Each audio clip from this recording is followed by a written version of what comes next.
احباب ذی وقار،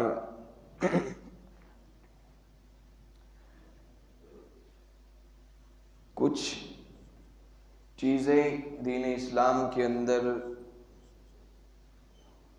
ایسی ہیں جن کو لوگوں کے سامنے پیش کرنے میں غلط بیانی کا ثبوت دیا جاتا ہے، اور اپنی منڈی کو چمکانے کے لیے، اپنی جیبوں کو گرم کرنے کے لیے دین اسلام کے کچھ امور کو حذف کیا جاتا ہے۔ رسول اللہ صلی اللہ علیہ وسلم کا فرمان، آپ علیہ الصلوۃ والسلام نے کیا فرمایا؟ ترکت فیکم امرین لن تضلوا ما تمسکتم بہما کتاب اللہ وسنت رسولی۔ اب حدیث پر غور کیجئے کہ پیغمبر علیہ الصلوۃ والسلام نے کن دو چیزوں کو کہا کہ میں تم میں چھوڑ کر جا رہا ہوں۔ ترکت فیکم امرین لن تضلوا بہما۔ انسان جب کوئی حکم رسول اللہ صلی اللہ علیہ وسلم کا سنتا ہے تو اسے کیا چاہیے کہ اس پر یقین کرے، اس کو مانے۔ لن تضلوا، رسول اللہ نے فرمایا تم ہرگز گمراہ نہیں ہو سکتے۔ اب دنیا کائنات کے لوگوں نے اپنے آپ کو بڑا اسکالر ثابت کرنے کی کوشش کی، اپنے آپ کو بڑا موٹیویشنل اسپیکر کہنے کی کوشش کی۔ انہوں نے دین کے بنیادوں کو کھوکھلا کرنے کے لیے ایک امر اور ایک پہلو کا انکار کر دیا۔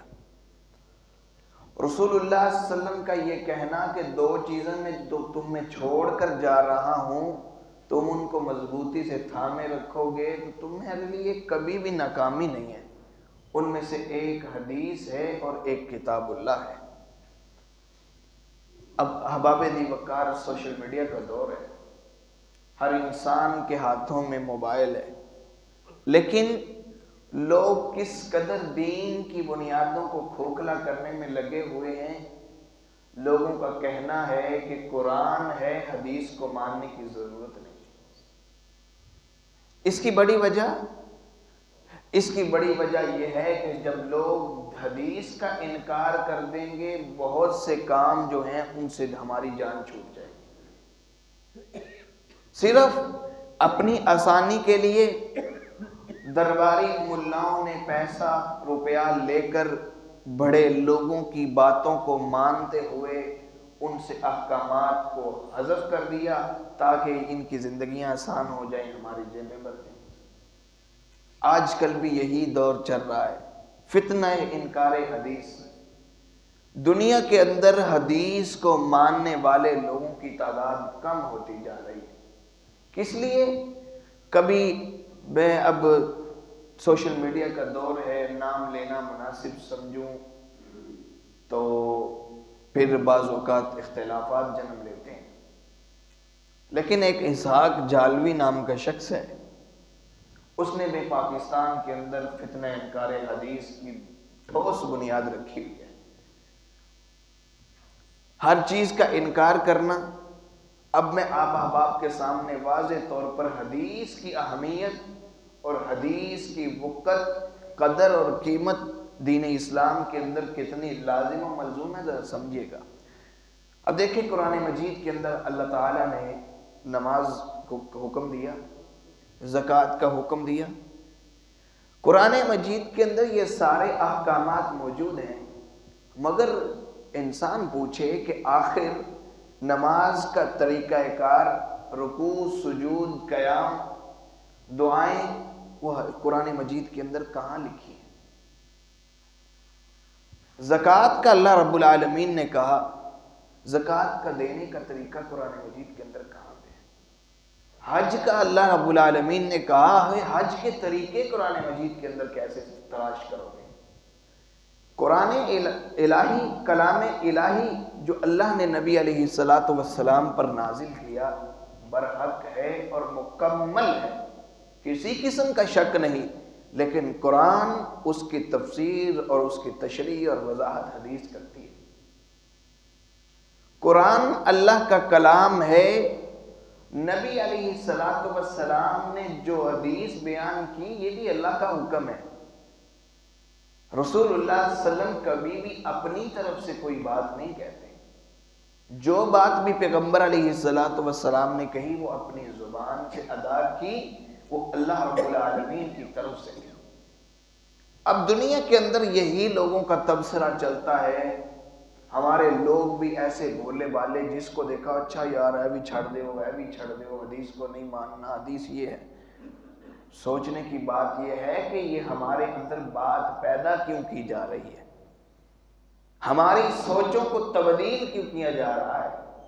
صرف اس کا سب سے بنیادی اور مین مقصد قرآن و حدیث کے اندر تضاد کو ثابت کر کے، قرآن اور حدیث کو الگ الگ ثابت کر کے، اور قرآن کو کہا جائے کہ حدیث کو نہیں ماننا، قرآن کو صرف مانو، اللہ کا کلام ہے، یہ صرف اپنے آپ کو دین احکام سے دور کرنے کے لیے، اپنے آپ کو بری ذمہ کرنے کے لیے، جب مختلف چیزوں کو قرآن حدیث کی اکثر باتوں کو ماننا نہیں ہے، کبھی کسی صحابی پر الزام لگا دیا، کبھی کسی حدیث کو کہہ دیا کہ یہ صحیح نہیں، بعض ایک ہی طریقہ رٹ لگائی ہوئی ہے کہ حدیث کو ماننا نہیں۔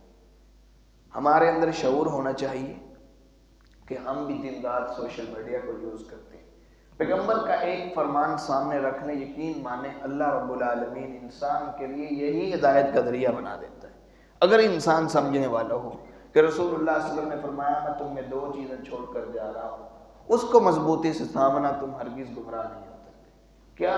ایک کتاب کلام اللہ ہے، قرآن مجید ہے، دوسری حدیث ہے، دونوں کا آپس کے اندر ریلیشن مضبوط ہے، دونوں ایک دوسرے کی وضاحت کرتے ہیں۔ قرآن اور حدیث، ان دونوں کو سمجھ کر ہی انسان ایک راہ راست پر چل سکتا ہے۔ دیکھیے میں نے آپ احباب کے سامنے ایک چھوٹی سی مثال نماز کی اور اسی طرح روزے کی، زکوٰۃ کی، حج کی مثال دی ہے کہ اللہ نے حکم تو دیا مگر اس کے طریقہ کار حدیث کے اندر موجود ہے۔ ہمیں چاہیے اپنی آنے والی نسلوں کے اندر، اولادوں کے اندر شعور پیدا کرنا چاہیے کہ اللہ کی کتاب بھی ویسے ہی ہے، اس کو بھی ماننا ہے، اور حدیث کو بھی ویسے ہی ماننا ہے۔ چھوٹی چھوٹی باتوں پر حدیث کو انکار کرنے والے لوگ جنم لے رہے ہیں۔ اللہ سے دعا ہے کہ اللہ مجھے اور آپ کو قرآن حدیث پر عمل کرنے کی توفیق عطا فرمائے۔ وآخر دعوانا الحمد للہ رب العالمین۔